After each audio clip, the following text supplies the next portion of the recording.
Lorsque vous décidez d'attaquer les États-Unis, voici ce qui se passe. Marine, le 6 janvier 2025. Plusieurs contacts rapides sont soudainement apparus sur les écrans radars d'un porte-avions américain qui effectuait des opérations de routine en mer Rouge. Les marins américains ont dû abattre ces menaces en quelques secondes. Vous ne devriez pas toucher les téléphones à cause de ce qui s'est passé ensuite. L'USS Gravely, un destroyer lance-missiles, se trouvait à environ 20 miles du porte-avions à 17h40 heure locale lorsqu'il a détecté plusieurs signaux d'alerte sur son radar d'espionnage. Le système de commandement et de décision des espions a effectué plus de 20 millions de calculs en 2 secondes, aboutissant toujours à la même décision. Des missiles approchaient. Le Gravely a donné l'alerte et s'est rendu au quartier général après avoir vérifié les missiles entrants. Le porte-avions a activé ses 2 moteurs hors ligne lorsque le navire lui a demandé de décoller, tandis que l'équipage se précipitait vers ses postes de combat. Le Gravely allait atteindre sa pleine puissance et naviguer à 30 nœuds en approchant du porte-avions en environ 90 secondes. Mais dans cette bataille, quelques secondes peuvent faire la différence entre la victoire et la défaite. Le service de guerre électronique du combat a rapidement vérifié que les signaux provenant des missiles indiquaient l'approche de 2 Charlie 802.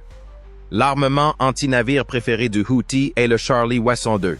Ce missile subsonique ne peut se déplacer qu'à environ 610 miles par heure et a une portée d'environ 150 miles. Sa charge utile de 364 livres est livrée par le missile. Le Charlie 802 a une capacité de vol rasant, même s'il est subsonique. Afin de rester en dessous de l'altitude minimale requise pour l'espionnage, ou du moins d'essayer, cette caractéristique permet aux missiles de voler à seulement quelques mètres au-dessus de la mer. Les missiles se trouveraient alors à quelques secondes des missiles SM-2 du navire, qui ont une portée d'environ 150 miles. La défense aérienne de la marine américaine repose sur le missile Standard Missile 2, AOSM-2. Ces missiles ont une portée maximale d'environ 105 miles et peuvent atteindre Mach 3.5. En effet, 2 SM-2 Block 3 Alpha ont récemment été lancés sur le Charlie 802 par le Gravely. Les Block 3 Alpha sont une version plus ancienne et moins avancée, idéale pour cette menace lente et basse, pour les menaces plus importantes. Le navire conservera ses missiles SM-2 plus sophistiqués. Bien sûr, si un missile atteint sa cible, il peut avoir des capacités considérables. C'est pourquoi Spy remarque un champ de débris massif avec de multiples fragments de missiles après avoir tiré sa première salve, ce qui pourrait indiquer que les missiles continuent d'approcher. Le Gravely lance 2 missiles supplémentaires en direction du champ de débris et tire 2 fois sur les menaces pour confirmation. Selon Spy, le navire avait détruit toutes les menaces dans un rayon de sécurité de 75 000 à 17h57. Cependant, l'équipage n'a pas beaucoup de temps pour se réjouir. Spy détecte 4 contacts supplémentaires à 18 heures. Mais comparé aux Charlie 802 qu'ils viennent d'abattre, ils sont plus petits et beaucoup plus lents. Après avoir examiné leurs émissions de signaux, l'équipage identifie ces drones comme des drones d'assaut Fort Shahed 136. Ces drones sont équipés d'une ogive de 50 livres et peuvent atteindre une vitesse maximale de 115 miles par heure. Ils ne couleront pas le navire. Mais qui veut se faire frapper volontairement au visage? Par le Marine? En tout cas, le capitaine du navire décide de ne pas gaspiller de missiles sur ces drones, car ils sont moins sophistiqués. Après tout, la stratégie de l'Iran consiste à dépenser 3 millions de dollars pour un missile et 5 000 dollars pour un drone. Au lieu de cela, lorsque les drones s'approchent à moins de 10 miles de son navire, le capitaine calme les Houthis pour les mettre en sécurité. À ce moment-là, il sort son arme secrète. Elle n'agit pas de manière provocante et ne s'enfuit pas lorsque les drones s'approchent pour montrer sa fermeté. Au lieu de cela, elle tire sur les drones avec son Sea-Wiz après avoir retiré ses batteries.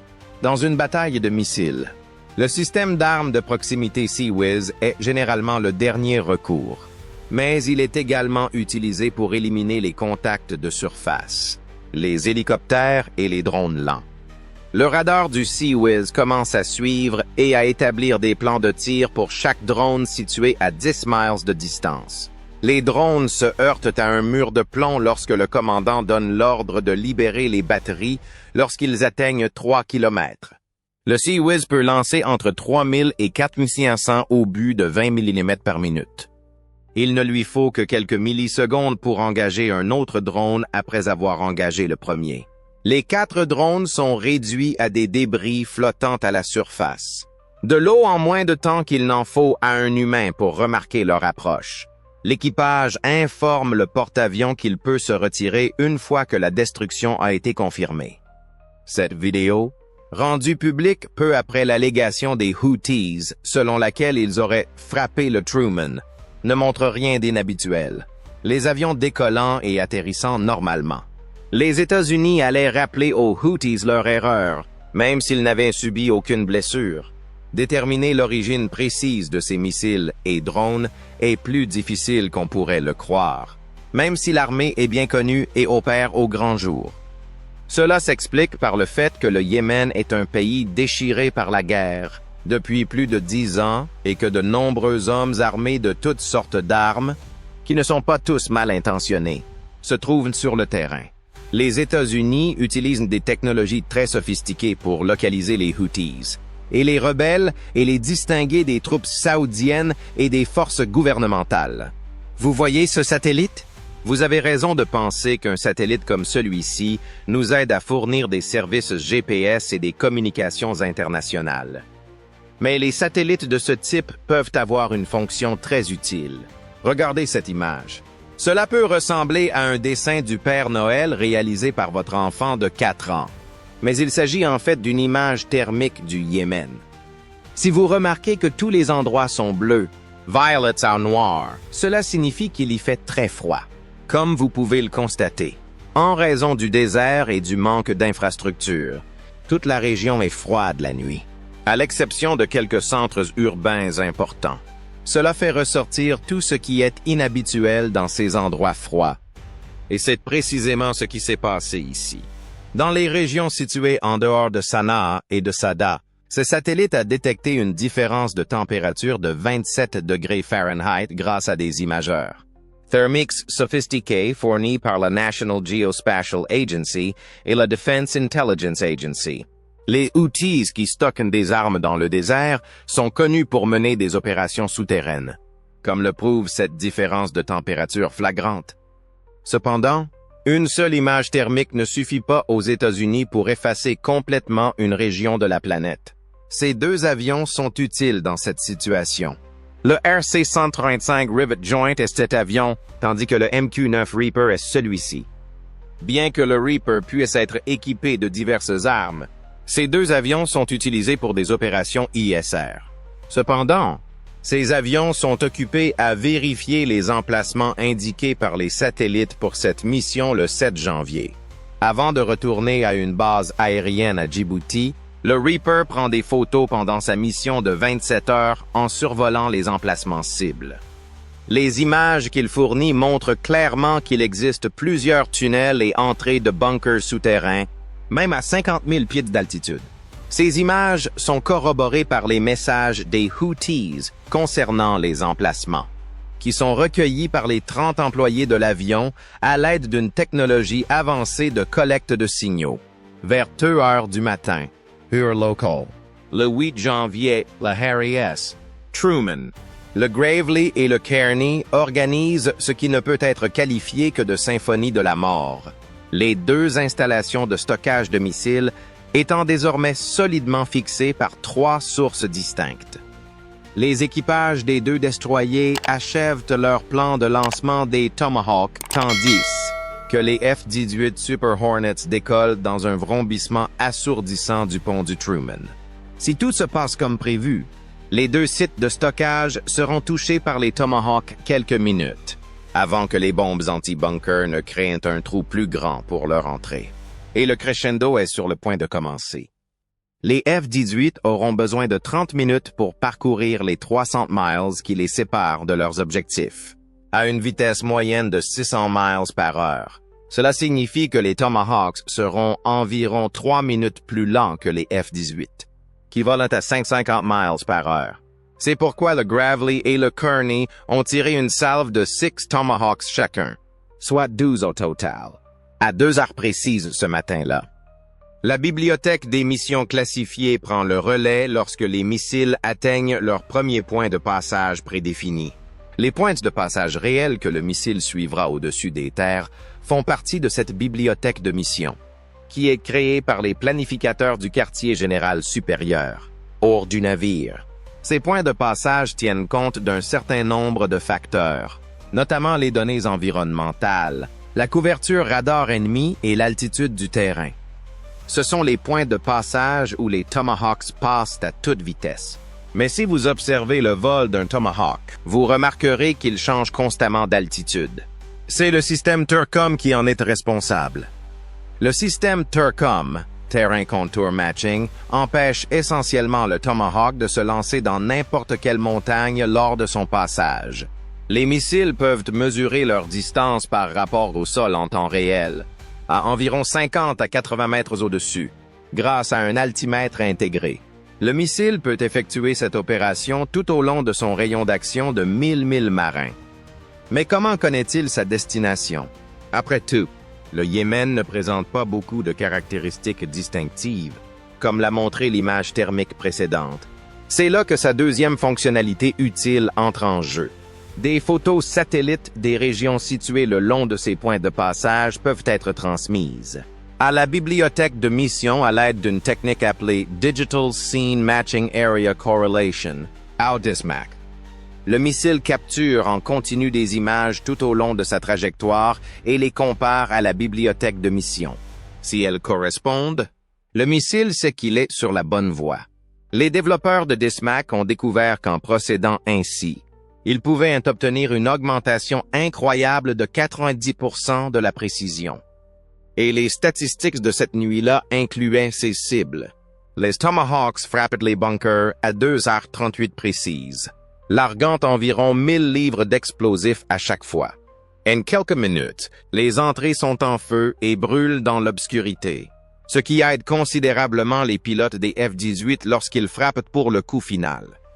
Vous remarquerez que ce F-18 est équipé d'un pod cylindrique près de la station 5, à côté du fuselage avant, même si 2 JDAM sont montés sous chaque aile. Cela va gâcher la journée des Houthis. Il s'agit du Pod Sniper AN/ASQ-228 pour diriger les armes vers la cible. Le Pod Sniper sert essentiellement de désignateur laser. Toute bombe de la série GBU peut atteindre rapidement sa cible grâce au faisceau laser revêtu émis par le pod. De plus, il peut fournir les coordonnées GPS au JDAM. Une fois la cible verrouillée, les pilotes lâchent leurs armes et observent les pods sniper les diriger avec précision vers les trous créés par les Tomahawks. L'impact est direct. Nous savons qu'il y avait 2 énormes cratères à l'endroit où se trouvaient autrefois 2 sites de stockage d'armes, même si le nombre exact de victimes n'a pas été rendu public. Entre 30 et 50 missiles de croisière ont explosé à la suite de l'attaque, provoquant au moins 10 détonations secondaires.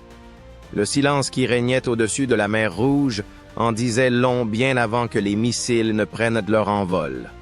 Les satellites de surveillance américains suivaient depuis plusieurs jours des mouvements inhabituels près des côtes yéménites, des mouvements de véhicules, la construction inattendue de remparts. Des tentes camouflées apparaissaient près des lignes d'approvisionnement bien connues des Houthis. Le pire a été confirmé par les services de renseignement. Un nouveau site de lancement des Houthis, qui n'était pas un simple avant-poste, commençait à prendre forme. Celui-ci était conçu pour être dissimulé. Des tubes de lancement enterrés, des hangars pour drones en dessous. Les communications radio ont été remplacées par des relais de communication par fibre optique. Ce type d'infrastructure est conçu pour des attaques longues et soutenues plutôt que pour des affrontements brefs. C'était la ligne rouge pour le Pentagone. Si elle était opérationnelle, cette station pourrait permettre aux Houthis de frapper loin à l'intérieur du territoire saoudien et éventuellement de cibler avec une précision extrême les lignes maritimes internationales. Dans le pire des cas, On pouvait imaginer des leurres conçus par l'Iran se faisant passer pour des navires civils, voire des attaques de drones en essaim contre des destroyers américains. Une décision a donc été prise, in silence, en toute conscience. De nouveaux ordres ont été donnés au Strike Group 5, qui se trouvait déjà dans la zone sous commandement des patrouilles maritimes régulières. Les porte-avions ont changé de route. Les sous-marins se sont déplacés. La mer est restée calme pendant 72 heures, le temps de préparer la tempête. Puis, soudain, l'enfer s'est déchaîné. À 2 heures, une salve de missiles de croisière Tomahawk illumina la nuit comme des traînées vengeresses sous un ciel sans lune. Chaque missile était équipé d'un système antipersonnel à explosion aérienne et d'une ogive capable de détruire les bunkers. Les centres de commandement disparurent en quelques secondes. Les hangars pour drones se replièrent comme du papier froissé et s'effondrèrent vers l'intérieur. Des boules de feu gigantesques, visibles depuis les abords de Sanaa, se sont formées lorsque les réserves de carburant ont pris feu. Mais la destruction réelle est venue d'en haut. Lancée depuis le pont de l'USS Dwight D. Eisenhower, des F-A-20 Super Hornets ont fondu en piqué avec des bombes planantes AGM-154 JSOW et des JDAM à guidage de précision. Il s'agissait davantage d'une destruction chirurgicale d'installations militaires que de simples frappes punitives. Les pilotes se sont assurés que chaque cible était détruite sans causer de dommages collatéraux aux personnes ou aux couloirs humanitaires en utilisant des marqueurs laser spéciaux au sol et des images satellites en temps réel pour les guider. La base a disparu en 12 minutes. Cependant, cette opération était autant un message qu'une démonstration de puissance. Vous ne pouvez pas vous cacher. Houthis. Téhéran, vous pouvez voir vos mandataires. Au monde entier, il n'y aura pas de fermeture des voies maritimes. Le chaos qui a suivi a été révélé par des communications interceptées des Houthis. Les survivants cherchaient frénétiquement des ordres qui ne sont jamais venus. Les nœuds du commandement central ont été détruits. Les systèmes radars à longue portée ont été réduits en acier en fusion. Aucun tir de représailles n'a été effectué. Aucun slogan. Des épaves en feu et un silence stupéfait. Pendant ce temps, les cyber-équipes américaines bombardaient la zone de faux signaux pour donner l'impression que d'autres attaques étaient imminentes. Les défenseurs Houthis ont été contraints de gaspiller de précieuses munitions sur des fantômes lorsque des drones ont imité la signature thermique d'avions en approche.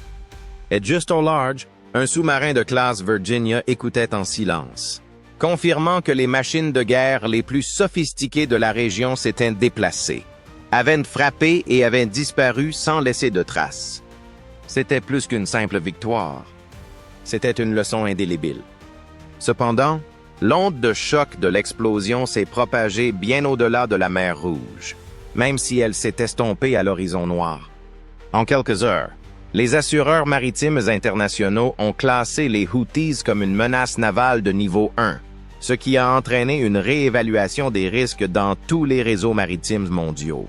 Des navires ont modifié leur itinéraire de plusieurs centaines de milles marins, ce qui a entraîné des retards qui ont rapidement affecté les systèmes d'approvisionnement.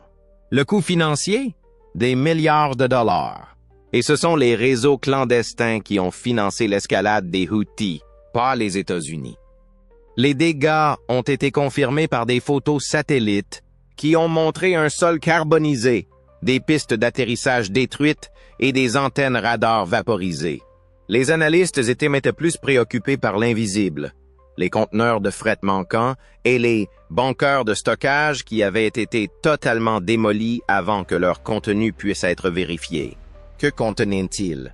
Des drones? Des missiles iraniens? Ou pire encore? Pendant ce temps, des communications stratégiques circulaient discrètement entre les capitales. Les généraux saoudiens à Riyad ont acquiescé en privé, satisfaits, car cette frappe confirmait des années d'inquiétude concernant l'enracinement de l'Iran.